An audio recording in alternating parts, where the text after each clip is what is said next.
Welcome to CMD news. నా పేరు కామాక్షి. ముందుగా నేటి వార్త విశేషాలు. మత్స్యకారుల సంక్షేమానికి కృషి చేసేది తెలుగుదేశం పార్టీ మాత్రమేనని, అందుకే మత్స్యకారులు ఎప్పుడూ తెలుగుదేశం పార్టీకి అండగా నిలబడ్డారని కావలి ఎమ్మెల్యే దగ్గుమాటి వెంకటకృష్ణారెడ్డి తెలిపారు. సోమవారం కావలి తెలుగుదేశం పార్టీ కార్యాలయంలో ఆయన విలేకరుల సమావేశాన్ని నిర్వహించారు. ఈ సందర్భంగా ఎమ్మెల్యే మాట్లాడుతూ మత్స్యకారుల సంక్షేమం, ఆర్థికాభివృద్ధి కోసం రాష్ట్ర ప్రభుత్వం సమగ్ర ప్రణాళికతో ముందుకు సాగుతోందని అన్నారు. బీజేపీ, జనసేన, తెలుగుదేశం సంకీర్ణ ప్రభుత్వం మత్స్యకారుల జీవితాల్లో స్థిరమైన మార్పు తీసుకురావడమే లక్ష్యంగా పలు కార్యక్రమాలు అమలు చేస్తుందన్నారు. మత్స్యకార భరోసా పథకాన్ని 10,000 నుంచి 20,000 వరకు పెంచినట్లు ఆయన వెల్లడించారు. ఈ నెల 15వ తేదీన అర్హులైన మత్స్యకారుల ఖాతాల్లో నేరుగా నిధులు జమ చేయనున్నట్లు చెప్పారు. ఈ కార్యక్రమంలో టీడీపీ కావలిపట్టిన అధ్యక్షులు గుత్తుకొండ కిషోర్ బాబు, ప్రధాన కార్యదర్శి జ్యోతి బాబురావు, బోగోలు మండల టీడీపీ అధ్యక్షులు మాలేపాటి నాగేశ్వరరావు, కోడూరు వెంకటేశ్వర్లు రెడ్డి, రేబాల శంకర్ రెడ్డి, మేడా కృష్ణారెడ్డి తదితరులు పాల్గొన్నారు. నమస్కారాలు. ఈ రోజున బీజేపీ, జనసేన, తెలుగుదేశం పార్టీ సంకీర్ణ ప్రభుత్వం మత్స్యకారుల జీవితాలలో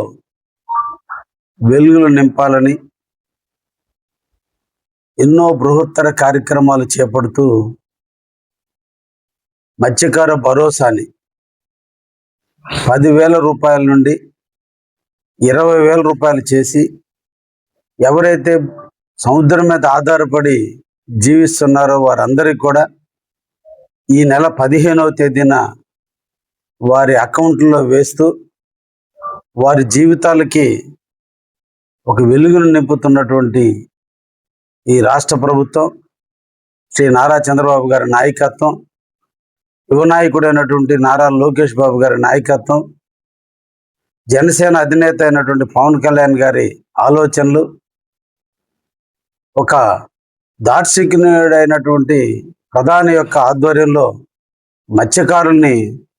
నిరంతరం కాపాడుకుంటూ వచ్చేటువంటి ప్రభుత్వాలు ఏమన్నా ఉన్నాయంటే అవి తెలుగుదేశం ప్రభుత్వాలే. బీసీలను గుర్తించి బీసీ రిజర్వేషన్ తీసుకొచ్చి స్థానిక సంస్థల ఎన్నికల్లో బీసీలకి సముచితమైన ప్రాధాన్యతనిచ్చినటువంటి పార్టీ తెలుగుదేశం పార్టీ.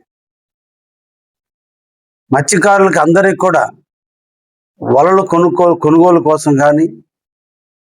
బోట్లు కొనుగోలు దానికి కానీ అన్నిటికీ కూడా సబ్సిడీ రూపంలో 60% సబ్సిడీ ఇచ్చి 2019 వరకు మన తీరంలో ఉన్నటువంటి మత్స్యకారు సోదరులందరికీ కూడా సబ్సిడీలో ఇచ్చినటువంటి పార్టీ తెలుగుదేశం పార్టీ. అందుకే మత్స్యకారు సోదరులు ఎప్పుడు కూడా తెలుగుదేశం వైపు నిలబడ్డారు, తెలుగుదేశంతోనే కొనసాగుతున్నారు,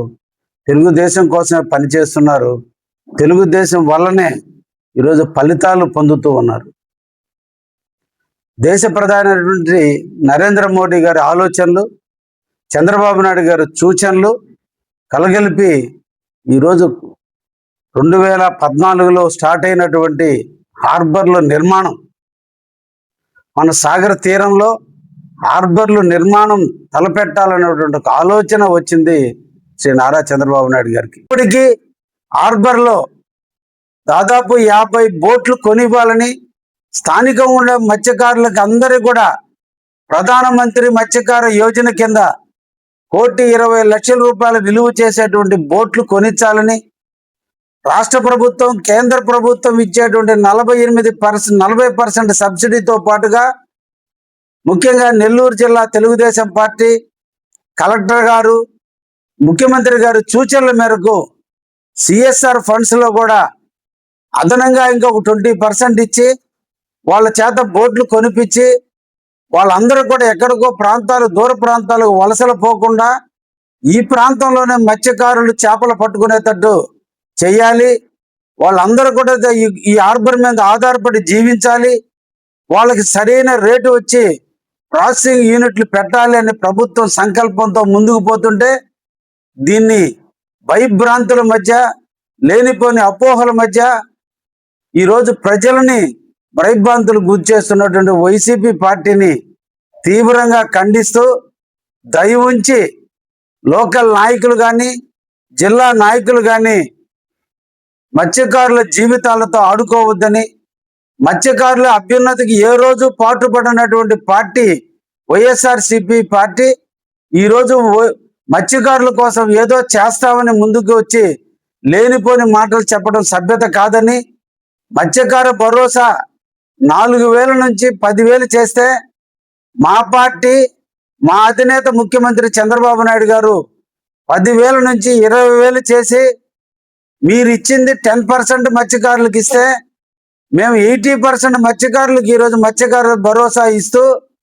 బోట్లను సబ్సిడీ ద్వారా ఇస్తూ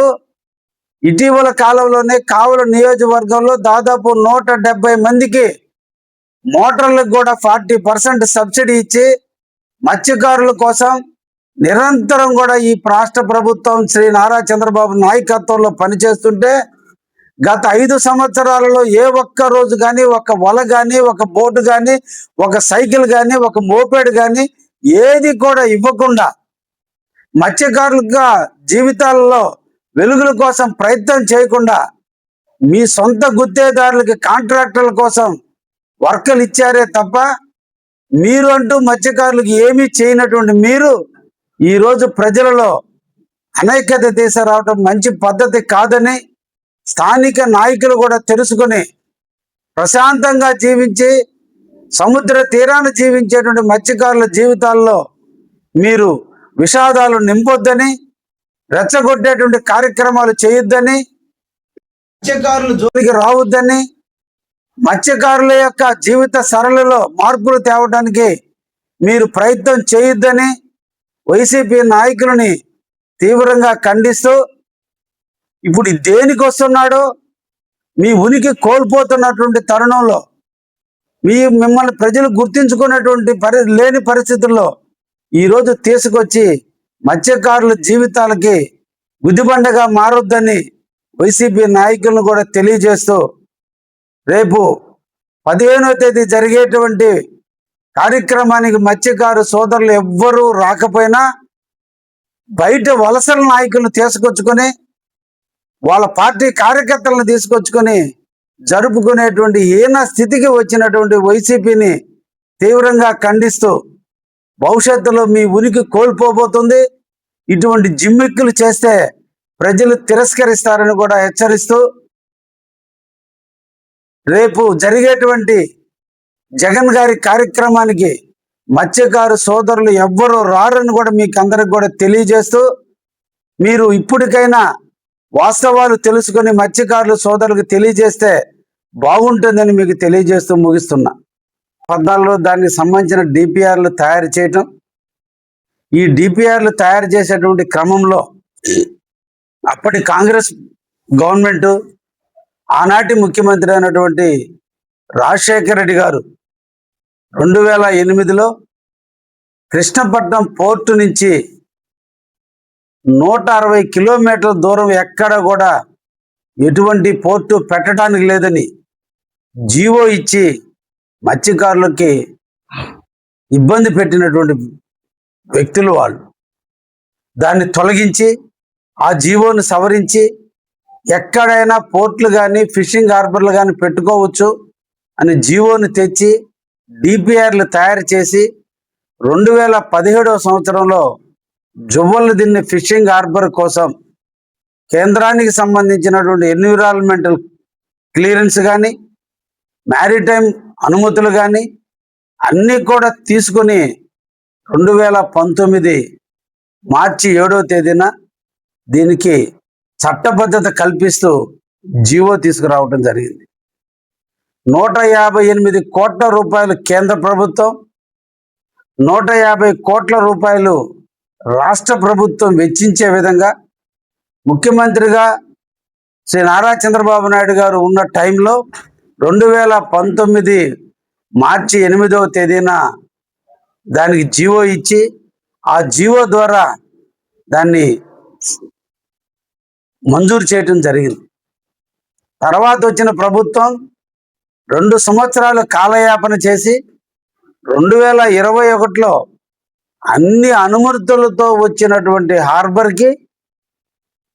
టెండర్లు పిలవటం, ఆ టెండర్లలో జరిగినటువంటి పరిస్థితుల్లో హార్బర్ నిర్మాణం చేయటం, ఈ నిర్మాణం చేయించే ముందే ప్రభుత్వాలన్నీ కూడా ఆంధ్రప్రదేశ్లో ఉండేటువంటి హార్బర్లను అన్నిటినీ కూడా అధ్యయనం చేసినప్పుడు నిజాంపట్నం హార్బర్ 15 ఎకరాల స్థలంలో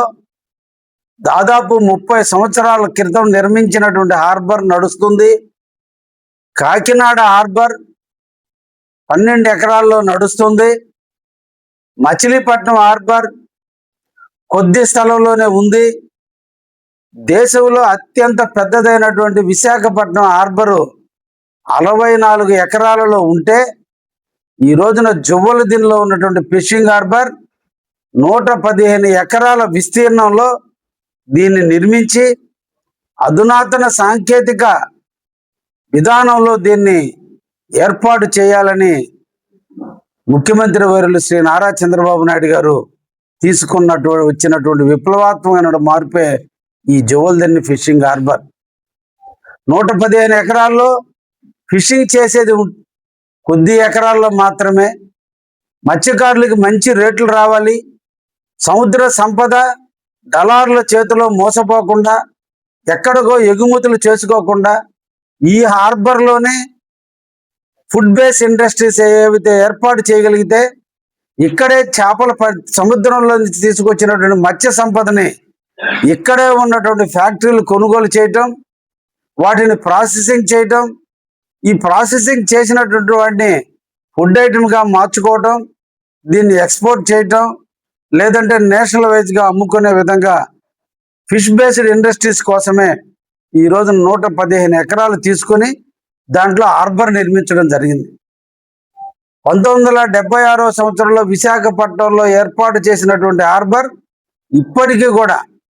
ఇండస్ట్రియల్ సముదాయంతో కలిపి ఫిషింగ్ హార్బర్ ఉండేది 64 ఎకరాలు. ముఖ్యంగా మత్స్యకార సోదరులు ఈరోజు ఫిషింగ్ చేసి దాన్ని గట్టుకు తీసుకొచ్చి క్వే దగ్గర అంటే జెట్టి దగ్గర లోడింగ్ అన్లోడింగ్ చేసేటువంటి కొద్ది ఎకరాల్లో మాత్రమే ఉంటుంది. మిగతాదంతా కూడా ఈ ప్రాసెసింగ్ యూనిట్లు, ఫిష్ బేస్డ్ ఇండస్ట్రీస్ ఏర్పాటు చేయడం జరిగింది. దానికంటే మెరుగైన విధంగా ఈరోజు జువ్వలదిన్నె ఫిషింగ్ హార్బర్లో నిర్మాణాలు చేపట్టేందుకు, మత్స్యకారు జీవితాలకు వెలుగులు నింపేందుకు, దళారుల వ్యవస్థను రద్దు చేసేందుకు, మత్స్యకార సంపదకు విలువ వచ్చేందుకు ఈ రోజున అక్కడ ఇండస్ట్రీస్ని ఏర్పాటు చేయాలనేటువంటి ఉద్దేశంతో ఈరోజు ఈ రాష్ట్ర ప్రభుత్వం ముందుకు పోతున్న తరుణంలో సాగర్ డిఫెన్స్ అనే ఒక కంపెనీ ముందుకు రావటం, ఈరోజు సాగర్ డిఫెన్స్కి 29 ఎకరాల భూమిని కేటాయించడం, ఇండస్ట్రియల్ ఏరియాకి సంబంధించి 22 ఎకరాల భూమిని, జెట్టి ప్రాంతంలో 7 ఎకరాల భూమిని ఇవ్వటం, దీనివల్ల సముద్రంలో జరిగే మార్పులు, మత్స్యకారుల సోదరులకి చేపలు ఎక్కడున్నాయో శాటిలైట్ ద్వారా వాళ్ళకి ఇన్ఫర్మేషన్ ఇవ్వటం,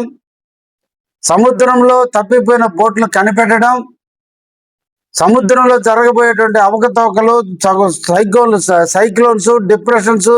ఏర్పడ్డప్పుడు ముందు సమాచారం ఇవ్వటం, అన్నిటికీ ఉపయోగపడి మత్స్యకారులకి ఉపయోగకరంగా ఉంటుందనే ఉద్దేశంతో ఈ రోజున సాగర్ డిఫెన్స్ వారికి ఇండస్ట్రియల్ ఏరియాలో స్థలం ఇస్తే, దుర్మార్గంగా రాష్ట్రాన్ని అభివృద్ధి చేయాల్సినటువంటి వ్యక్తులు అభివృద్ధి చేయకపోగా రాష్ట్రాన్ని అధోలోకానికి తొక్కి ఆర్థిక వ్యవస్థ చిన్నాభిన్నమై ఆర్థిక వ్యవస్థ ఈరోజు కోలుకోలేని స్థితిలో ఈరోజు రాష్ట్ర ఆర్థిక వ్యవస్థ ఉన్న తరుణంలో ముఖ్యమంత్రి చంద్రబాబు నాయుడు గారు బాధ్యతలు తీసుకున్న తర్వాత ఈ 22 నెలల కాలంలోనే ఆర్థిక పరిపుష్టిని సాధిస్తూ పేద బడుగు బలహీన వర్గాలకు సంక్షేమ ఫలాలను అందిస్తూ రాష్ట్రాన్ని అభివృద్ధి పదంలో నడుపుతున్నటువంటి తరుణంలో రాష్ట్రంలో ప్రతిపక్ష పార్టీలను ప్రజలు మర్చిపోయారని, ప్రతిపక్ష పార్టీలను గుర్తించుకునే పరిస్థితుల్లో ప్రజలు లేరని, ఈరోజు ప్రతిపక్ష పార్టీలు లేనిపోని విషయాలలో సమైక్యంగా జీవించేటువంటి మత్స్యకారుల సోదరులలో కల్లోలాన్ని క్రియేట్ చేస్తూ ఈ రోజున సాగర్ డిఫెన్స్ వారికి ఇచ్చినటువంటి హార్బర్లో ఉన్నటువంటి స్థలం మీద ఈరోజు లేనిపోని విషయాలు ప్రజలకి తెలియజేస్తూ ఈ రోజున వారు వైసీపీ చేస్తున్నటువంటి ఆగడాలను ఖండిస్తూ ప్రజాక్షేత్రంలో ప్రతిపక్ష పాత్ర, ప్రభుత్వాలు తప్పు చేస్తే విమర్శించవచ్చు, కానీ ప్రజలలో అల్లకల్లోలు సృష్టించడం, లేనిపోని అపోహలు సృష్టించడం, లేనివి ఉన్నట్టుగా చిత్రీకరించడం చేస్తే ఇది ప్రజలు ఏదో ఒక రోజు వాస్తవాలు తెలుసుకొని తిరస్కరించేటువంటి పరిస్థితి వస్తుంది. ఈ రోజున మాజీ ముఖ్యమంత్రి వర్యులు జగన్మోహన్ రెడ్డి గారిని కావలిలో ఉన్నటువంటి ఫిషింగ్ హార్బర్కు తీసుకురావాలని జిల్లా వైఎస్ఆర్సీపీ యొక్క నాయకులందరూ కూడా ఈరోజు ముందుకొచ్చి మత్స్యకారులకు చెందాల్సినటువంటి సంపదను చెందనీయకుండా వాళ్ళల్లో అనైక్యతను తీసుకురావటం ఇది పద్ధతి కాదు అనేటువంటి విషయాన్ని కూడా తెలియజేస్తున్నాం. చూస్తూనే ఉండండి సిఎండి న్యూస్. మా న్యూస్ నోటిఫికేషన్స్ అన్ని మీకు రావాలంటే ఖచ్చితంగా సిఎండి న్యూస్ ని సబ్స్క్రైబ్ చేసి బెల్ ఐకాన్ ని క్లిక్ చేయండి. మాలిని దేవి మల్టీ స్పెషాలిటీ హాస్పిటల్, క్రిస్టియన్ పేట, 5వ లైన్, కావలి. డాక్టర్ గుట్టిపాటి మాలిని దేవి, ఎంబీబీఎస్, ఎంఎస్, ఓబీజీవై, కాన్పులు మరియు గర్భకోశ వ్యాధి నిపుణులు. మాలిని దేవి మల్టీ స్పెషాలిటీ హాస్పిటల్ నందు అందించు వైద్య సేవలు: సాధారణ కాన్పులు, సిజేరియన్లు, లాప్రోస్కోపిక్ ద్వారా గర్భసంచికి సంబంధించిన ఆపరేషన్లు, ట్యూబెక్టమీ, పిల్లలు లేకుండా operation, high risk pregnancy, ectopic pregnancy మరియు గర్భసంచి నీటి బుడగలు, గర్భసంచి జారిన ఆపరేషన్లు, రొమ్ముగడ్డలకు చికిత్స, నెలసరి ఇబ్బందులకు చికిత్స, మెనోపాజ్ సమస్యలకు చికిత్స చేయబడును. స్త్రీలకు సంబంధించిన అన్ని సమస్యలకు చికిత్స చేయబడును. పిల్లలు లేని వారికి ప్రత్యేక చికిత్స కలదు. ముఖ్య గమనిక: మా హాస్పిటల్ నందు కాన్పోయిన తరువాత తల్లి బిడ్డను ఉచితంగా మా వాహనంలో క్షేమంగా ఇంటికి చేర్చబడును. మా హాస్పిటల్స్ ప్రత్యేకతలు: ICU, lab, AC and non AC rooms, 24 గంటలు మెడికల్ షాప్, ప్రతి రూమ్ నందు వేడి నీటి సదుపాయం కలదు.